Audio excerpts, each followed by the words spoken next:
প্রিয় ভাইরা, ঈমান এনেছিলেন হযরতে আসিয়া, নাম শুনেন নাই? ফেরাউনের স্ত্রী। এই ওয়াজ আপনাদের মুখস্থ আছে, এগুলি বারবার আমরা শোনাই যাতে আপনাদের ঈমানের চেরাগটা প্রজ্বলিত হয়। আসিয়াকে বলছে, ফেরাউন বলছে, আসিয়া আমি খোদা, আমি রব। কয় না, তুমি তো আমার স্বামী, তুমি আমার কি? আমার স্বামী লাগো। কয় আমাকে রব মানো? কয় না, তুমি আমার স্বামী লাগো। আমার সমস্ত প্রেম ভালোবাসা তোমার জন্য দিয়েছি, মৃত্যুর আগ পর্যন্ত সব উৎসর্গ করে দেব, কিন্তু আমি তোমাকে রব মানতে পারি না। আমি এমন একজনকে রব মেনেছি যিনি ছাড়া আর কোনো ইলাহ নাই। ফেরাউন বলছে, বাঁচতে চাও না মরতে চাও? কয় কালেমার উপরে, ঈমানের উপরে মরতে চাই। সুবহানাল্লাহ। ফেরাউন আইন করেছে, জল্লাদদেরকে ডাক দিল, মন্ত্রী পরিষদ, এমপি পরিষদকে ডাক দিল, চতুর্দিকে লোকজন বসে গেল। আসিয়াকে ডেকে আনো, আমার ঘরে এত বড় শত্রু, এটা মেনে নেওয়া যায় না।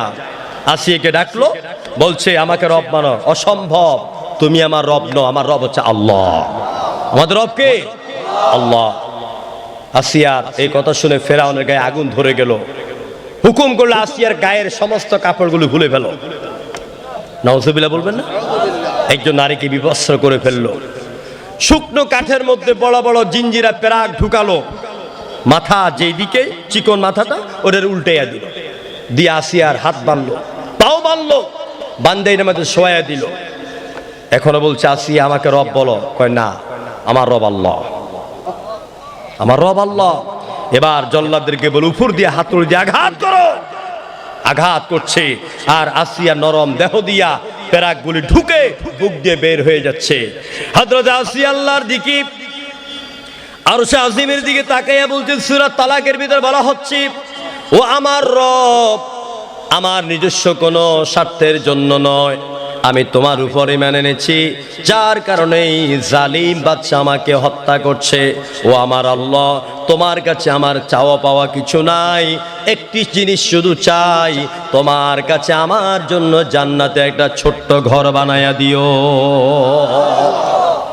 আল্লাহ পাকের আরশে আজিম থরথর করে কাঁপা শুরু করছে।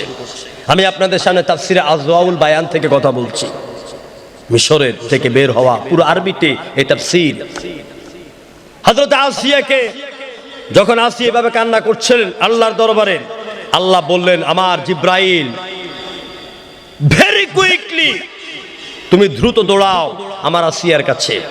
আমার আসিয়ার প্রাণ বের হওয়ার আগে আমার আসিয়ার সামনে জান্নাতুল ফেরদাউসকে তুলে ধরো। ঈমান থেকে সরেন না, এটা নাম ঈমান। বেলালের ঘটনা আপনারা জানেন। উমাইয়া ইবনে খালদ বলো, বেলাল শুনেছি তুমি নাকি মুহাম্মাদের উপর, মুহাম্মাদের আল্লাহর উপরে মেনে এনেছ। কই জি এনেছি। কই ঈমানটা ছেড়ে দাও, তোমার আমি চাকরি প্রমোশন দিব, বেতন বাড়াইয়ে দিব, একটা সুন্দর করে ঘর বানিয়ে দিব। হযরত বেলাল বলছেন, নেতাগু আমার মুনিব, আপনার বাড়ির চাইতে আর প্রমোশনের চাইতে যেই কালেমা পড়েছি, এই কালেমার ভিতরে এত মধু, এত মজা, গোটা দুনিয়া আমাকে দিলেও আমি কালেমা ছাড়তে পারি না। বেলালের কথায় উমাইয়া ইবনে খালফের কলিজার মধ্যে আগুন ধরলো। বলল, বেলালকে হাতে বাঁধো, পায়ে বাঁধো। এরপরে দ্রুত গতি সম্পন্ন একটা ঘোড়ার লেজের সাথে বেলালের দেহটা রশি বেঁধে দিয়েছে, দিয়ে ঘোড়াকে দাবলাচ্ছে, আর ঘোড়া পাথরের উপর, কাটার উপর, উত্তপ্ত মরুভূমির বালির উপর দিয়ে তার দেহটা যাচ্ছে। মাথা ফাটতেছে, রক্ত বের হচ্ছে, খেজুরের কাঁটার গুতা খাচ্ছে, রক্ত বের হচ্ছে।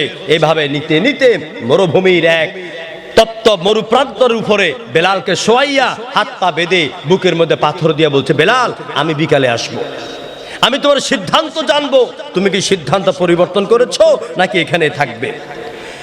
দিন চলে গেল, উত্তপ্ত মরুভূমির বালির গরমে বেলালের পেট গুলি খালায়া খালায়া কালো শরীর সব লাল হয়ে গেল, বুকের মধ্যে পাথর বাঁধা, জিহ্বাটা বের হয়ে গেল, চোখগুলি ঝুঁকিয়ে পড়েছে, ঝিমিয়ে পড়েছে। সন্ধ্যার আগে উমাইয়া তার বন্ধুদেরকে নিয়ে এলো, এসে লাঠি দিয়ে গুতাইয়া বলে, বেলাল তুমি কি তোমার সিদ্ধান্ত পরিবর্তন করেছো নাকি? বেলাল তো কোনো কথা বলতে পারে না, কোন রকম শাহাদাত আঙ্গুলি একটু উপরের দিকে নাড়াচাড়া দিয়ে বুঝাচ্ছে আহাদ আহাদ লা ইলাহা ইল্লাল্লাহু মুহাম্মাদুর রাসূলুল্লাহ। আমার ভাইয়েরা, বেলালকে দুনিয়ার কোনো লোভ লালসা নাড়াতে পারে নাই।